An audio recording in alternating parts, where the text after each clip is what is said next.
Hey guys, Matt, IronTrap Garage, and today we're doing a hot rodding 101 video on Cadillac Lasalle transmissions. So let's get started. Alright, so let's get into years and identifying the Cadillac Lasalle transmission for anybody that's hunting for one of these. Obviously, the reason that these transmissions are popular is because they are stronger. The gear set versus a Ford gear set is a lot bigger, a lot beefier. They could take a lot of abuse. Now, do not misinterpret that into meaning that they are better shifting. Honestly, they probably shift not quite as good as a good 39 rebuilt transmission, but they can take a lot of abuse even when you miss shift or you grind gears. These things are not like glass like some of the Ford transmissions that they will just shatter or rip teeth off. They will take a lot of abuse and not explode. So the ways to identify these, so 37 to basically 48, there is some other options that go a little later than that, but that for Cadillac Lasalle, that is most commonly where these transmissions were found. So these transmissions, the easiest way to identify a 37 right out of the box, I don't care if you're a mile away at a swap meet, once you learn this, really easy to see one. 37 only is top shift, not top load, top shift, and it has the shifter housing is actually cast into the housing and the shifter slides in there. It is offset. So it's really the only transmission I've ever seen that is like that. So it's really easy when you're walking a show or you're at a junkyard or looking at a junk car at an auction or something. If you see this transmission, it's really quick and easy to identify that it is a 37 Lasalle or Cadillac transmission. This is specific, the shifter itself is specific to this trans. They are bottom load transmissions, so whether it is a floor shift, a 37, or a later one that's column shift, the gears load from the bottom. There is basically a gear cover on the bottom that you can take off. It has some special bolts in there that actually are locators that go up in for like the shift rails and everything. So you need to be careful when taking them apart, but basically you load the gears from the bottom. So they can be a little bit of a chore to go through or service. You have to kind of take the shifter out, flip them upside down. Now the later transmissions from 38 to let's say 48, to make it a little bit easier, all the column shift transmissions, they are nearly identical in visual appearance as far as the case goes, other than obviously not having this boss for the shifter. They use the same bottom covers. The gears are very, very similar. Really the main thing is that the cluster shaft that goes through the transmission, for whatever reason, 38 and newer, they enlarged it by, I think it's a very, very small amount, let's say like a 16th or something like that, that requires you to actually line bore the case to get that where that shaft sits, and those gears need, the 37 case has to be line bored in order to put the later gears in. Back when these transmissions and finding jobber machinists were a lot easier, it wasn't a big deal to just take your case to them, get it line bore for that shaft, and then you can swap all your guts from the later transmission in, and it worked out great.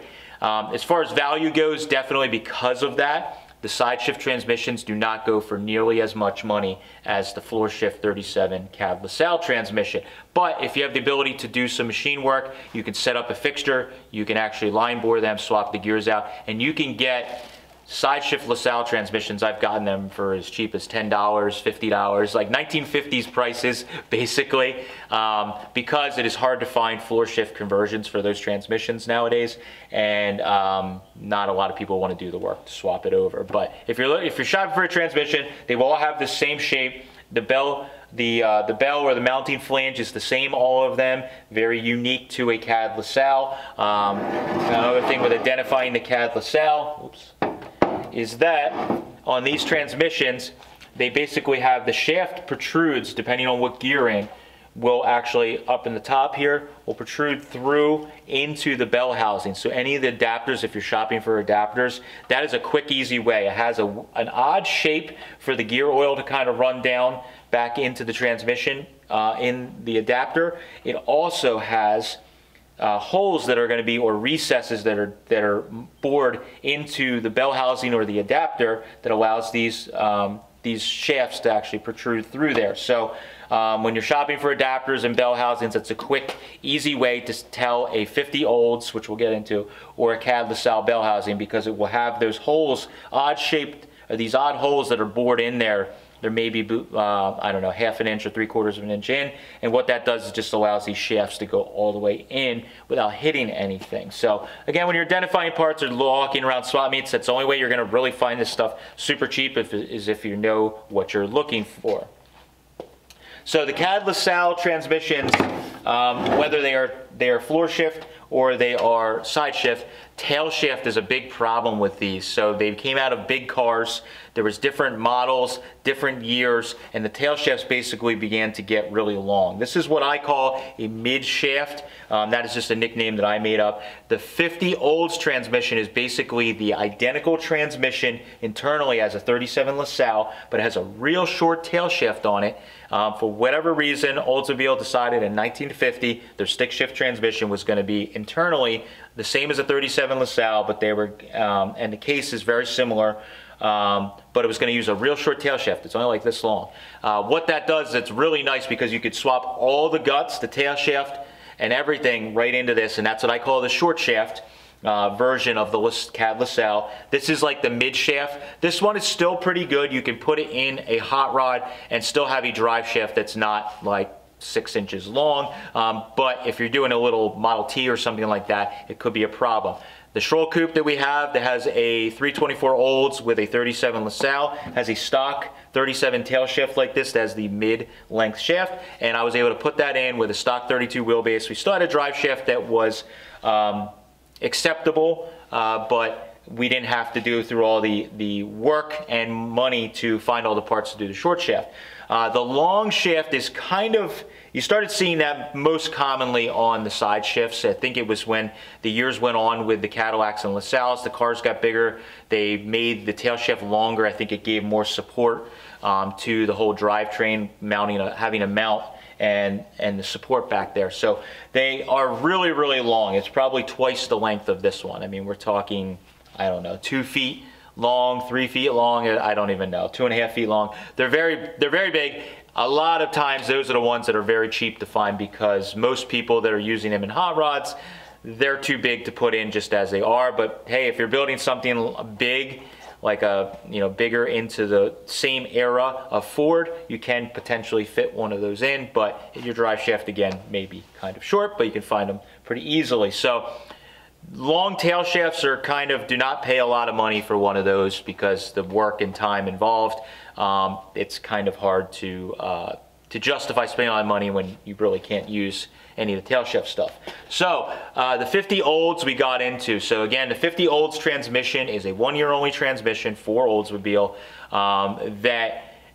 Again, they use the internals of a 37 Lasalle transmission, Cadillac Lasalle.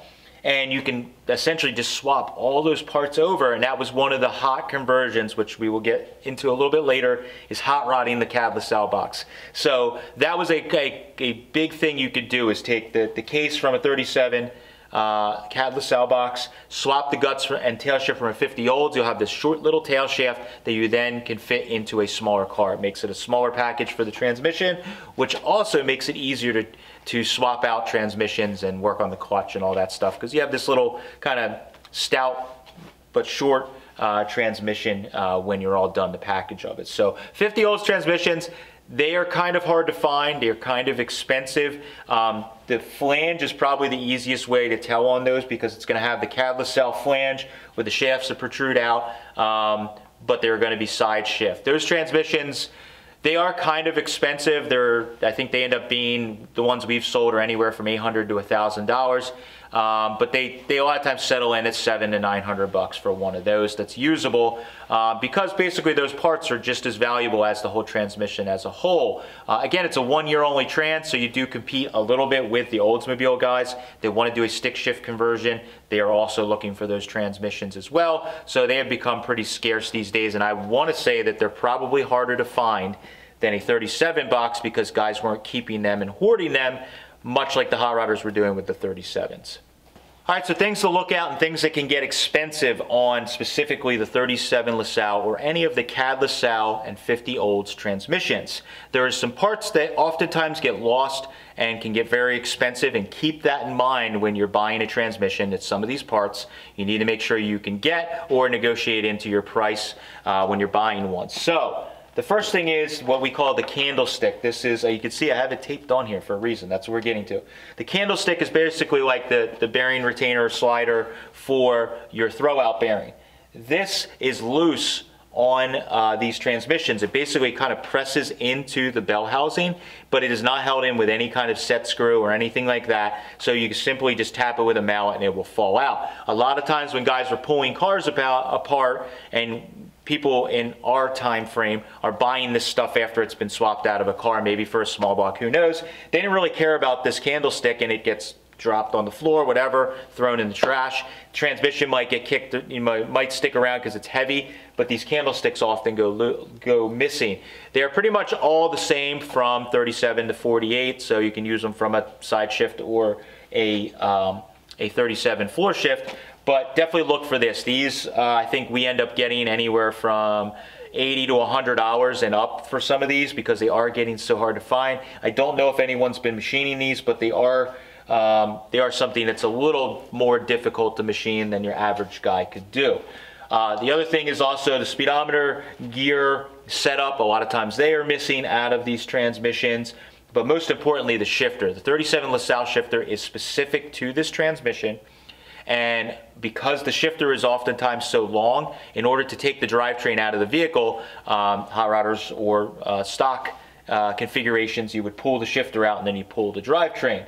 What ends up happening is you lose either the whole entire shifter or some of the parts. Under this cup here, there is a spring. You take 2 set screws front and back out, and then this cup will slide up off. There's a swivel piece in there. There is a spring. There's also a pin that slides in to keep the shifter from spinning or turning side to side. And a lot of times all of those pieces, that pin that slides through kind of holds the spring in place and also locks in the 2 little ears in the transmission. A lot of times that part, all those parts just go bloing and falls all over the place and they go missing. So you will sometimes find the shifter. A lot of times those pieces will be missing if they haven't been taped to the shifter. These shifters are getting quite expensive because they're very hard to find in stock configuration. I know there's been a guy on eBay and some people around over the years that were machining just the little stub that had all the parts that go inside the transmission with just maybe 3 inches sticking out, and you can weld your own shifter on it. That works fantastic. I've seen those and they are a good option. They seem like good made pieces. It's not terribly intricate as far as how they work, but creating the taper and getting the ball at the bottom and then machining a separate ball on the side that threads in is kind of can be a little intricate, but I'm sure if you're a good machinist you can make it. But I think for like a 70 or 100 bucks the guy was charging for them, it kind of makes sense. But if you can find the shifter with your transmission, that is a home run because that'll save you a lot of hassle having something that you can actually work with. All right, so one last thing I wanted to show you guys that to look out for if you're buying one of these 37 LaSalles. The later ones obviously aren't a problem because they don't have a floor shift.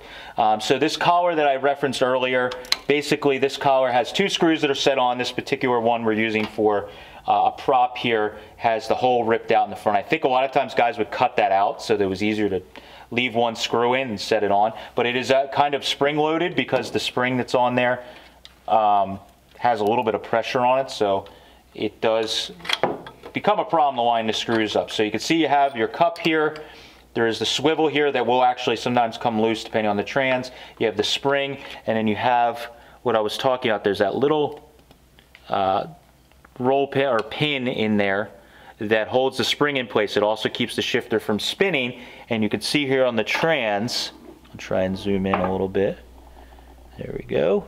You can see these 2 ears here that locate the shifter so that it doesn't spin. A lot of times these transmissions, especially when they're out of old hot rods like this one, they've been abused. They've been raced. Guys were speed shifting them. They were yanking real hard on the shifter, and these ears can actually get broken off. I've seen that before. I think the one I actually have in the Schroll coupe, I repaired one of these ears because the top of it was like, it wasn't broken completely, but it was chipped off the top. I don't know if maybe they had the shifter not tightened down all the way or what happened. They can break. It isn't the end of the world, but you need to have the ability to weld, you know, cast iron like this and actually, you know, weld a casting up. So it takes a little bit of skill. What I found, if you are trying to do this yourself, preheat this area, use stainless rod, and you can build the area back up, file it back out, and you can make it work. The one in the show car is fine. It is still a little bit sloppy, but if you take your time and build it up with weld, you could go in there also with a mill, with an end mill, and open it up and get it perfect. But with mine, I was able to just build up the area that was chipped off, filed it out. It works pretty good, and I was able to save a case that probably back in the day somebody just threw away because it was broken and they just got another one from the junkyard. So keep an eye out for that. If you're buying a transmission at a swap meet or something like that and you don't know the person, or you want to do your due diligence, take the time to take the screws off, pull the shifter out, check to make sure these are not broken. That is not terminal, but definitely a problem. And make sure also that these ears, I've oftentimes seen these ears get broken off. I don't know if when guys are taking them out, they're not careful and they've broken these ears off. Again, not terminal, but it is something you need to have the ability to actually weld back together or repair, and should definitely make the price a little bit cheaper. All right, so let's talk about hot rodding the Cadillac Lasalle transmission. This was probably the second part of the history of these transmissions being used in hot rods back in the day, was that they were modified and changed. So we talked about earlier changing this tail shaft out and putting a 50 olds tail shaft and gear set and everything in it, which is a pretty much straightforward swap. If you have the parts, you just pretty much swap them out and you're good to go. So we won't go much into that. That just gives you a shorter tail shaft. The one thing that's kind of interesting that was neat on these and was done like crazy, there must have been a lot of machine shops that were just had the procedure down and they were doing it all the time. That was to take the whole entire tail shaft off and actually cut the shaft down here and make it do the modification so that you can actually put a Ford torque tube drive line behind it. So you could leave your torque tube rear, hook it right up to the Lasalle, and everything fits and works like it's supposed to. So the procedure for that, there's some old magazines that actually we can link to or put some screenshots in or whatever. That Hot Rod and a few different magazines did it back in the day. But basically, this star pattern that's around the transmission here, you can slide all this off, and what they would do is actually fill some of the holes. You would plug some of these holes up. You would take the transmission mount from an early Ford, you would slide it over top, and they would basically transfer the holes, and they would drill and tap the case to take that transmission mount, which is also the bearing retainer in the back. And by putting that on there, that gets you a transmission mount from the early Ford and gets you set up to put all the torque tube parts onto it. The other part of the process is you need to actually cut the shaft down.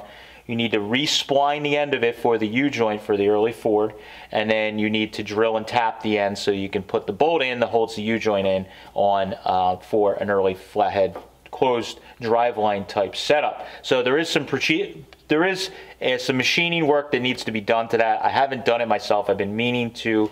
I've been fortunate enough to find enough transmissions and parts. We've been putting cars together, but I've been meaning to start doing that myself. The spline set up on an early Ford tail shaft is actually pretty coarse, so I think it is something that isn't super difficult to do if you have a mill, and I'm sure there was a lot of shops doing that back in the day. But I think it is something that can be done at home. I'd like to start tackling it myself, but if you're looking for these transmissions out picking swap meets, junkyards, whatever, or you buy an old hot rod that maybe has like 10 of them in the trunk like I did, you might be confused when you see one of them, because you'll see the transmission, it'll be very short, because once you take the tail shaft off these, they're pretty small transmissions, and you'll see the shifter that, you know, gives away that it's a 37 Lasalle, or maybe it's the side shift, and you know the pattern in the front like we talked about, but you'll see that it's like cut off and there's nothing here. Maybe it has a Ford trans mount on it. It'll look very odd. That's one that's being converted. Those are like gold, because if someone already did the work to cut down the shaft, re-spline it, drill it, change the pattern, etc., etc., etc. There's a number of steps to this, and it is a lot of work. And then today, if you took it to a machine shop, it would be quite expensive to have it done if you just walked in your average machine shop, if they'd even take the job on, to be honest. So those are like gold. Anytime you can find them, they are really great. That is because if you're doing a early traditional style car that has a closed drive line, this was really neat setup, using that setup with the closed drive line behind with a Cadillac in front of it, with maybe a closed drive line and a Halbrand quick change or a Columbia or any of those configurations. That was kind of the there was a small period of time that was the hot setup, using this trans with a closed drive line, because you could keep your rear that you had in the car, or a Ford type rear, right in there. You can put the LaSalle, you make new trans mounts, and you're off and running. And again, back in the day, you could go to a machine shop, you could buy this stuff right out of a magazine. I saw some articles in the back of the little books where guys were advertising the whole entire kit, where basically they had the main shaft that was already splined, and everything was done to it, and you could buy the guts and they would send it to you, and then you just drill your own case. So it was a lot easier back then. So now when you're shopping for these, that is like the gold as far as I'm concerned, because if you're building an early style car, it makes it a lot easier, where really all you need to do is just basically make your trans mounts, and you can, with the correct adapters, you can bolt it up to your engine or trans, and you can slide it right in and have a really strong transmission. All right, on the topic of hot rodding, obviously if you're watching this, if on our channel, you know, doing the early hot rods, you're not putting this back into a Cadillac Lasalle. You're trying to put this behind who knows what engine and trans. One nice thing is that they made an adapter for the Cad LaSalle box to fit, or 50 olds, to fit like every engine, hot rod engine imaginable that you can think of. I've literally seen, and we've had everything from Chevy / GMC straight six to flathead, to, you know, there's Olds, Cadillac, which is, we'll talk about in a second, is stock configuration, Pontiac, Hemi, pretty much Studebaker, pretty much everything you could think of, there was an adapter made. Obviously some of them were more popular than others, and they're harder to find nowadays. So you can do the trick of stacking some adapters. Probably one of the hardest ones to find that is also popular is the flathead to Cad LaSalle adapter. They tend to be quite expensive. There was a few companies that made them. They're pretty neat because you can put them behind a flathead, and you can use the stock clutch linkage. A lot of those bell housings, they had the shaft that went through for the throw-up bearing, and you can use your stock clutch linkage or mechanical type clutch linkage to work the Cad LaSalle box. So those are pretty neat. They're definitely good if you're trying to do a early type setup, like we're doing with the 33.3 window with a flathead with an Arden setup and a blower. Obviously that thing's going to make a lot more power than a stock flathead, and we want to put a transmission that can take it. And that would have, you know, with all of that high-end type stuff, that would have been the transmission, I think, would have been the choice. So with that car, that's why we're running that. If you're running a Hemi or an Olds or any of those types of engines, running especially like a Hemi or anything with making real power, those engines with a stock 39 box is asking for trouble. It's like glass, and even just driving around the street and beating on a little bit for fun, you're probably gonna break that stuff. So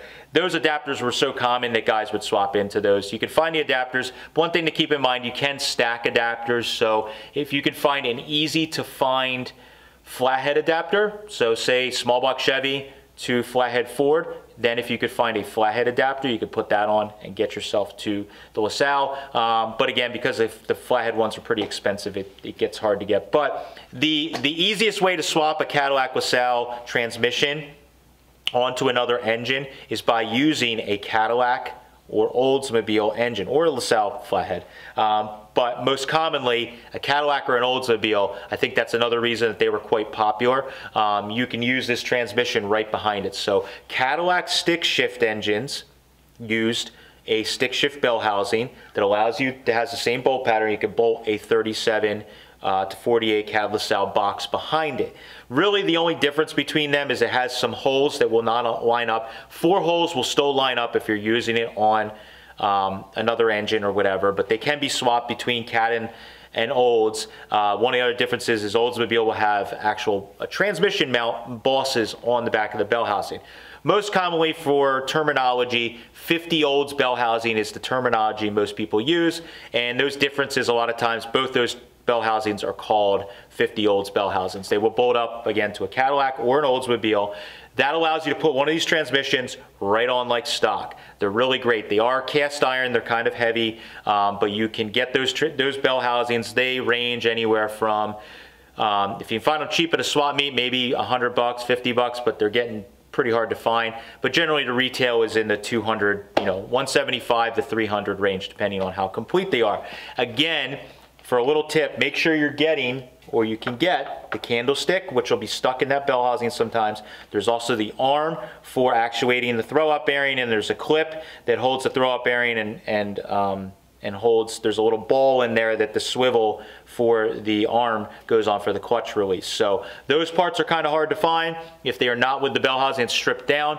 Just factor that in, that you may need to buy those parts. It's always best if you can find one that has all that together. But if you're looking to do a fairly simple swap for a Cad LaSalle and you're building a hot rod, if you can find an Olds engine or a Caddy engine, they run great. They make a lot more, they're a lot more dependable, so to speak, than a flathead out of the box, and they are all over the place still for fairly inexpensive. You can put the LaSalle behind it and you have something you can beat on, have a lot of fun, and you're also going to get a little bit better gear ratio than you will with a flathead transmission.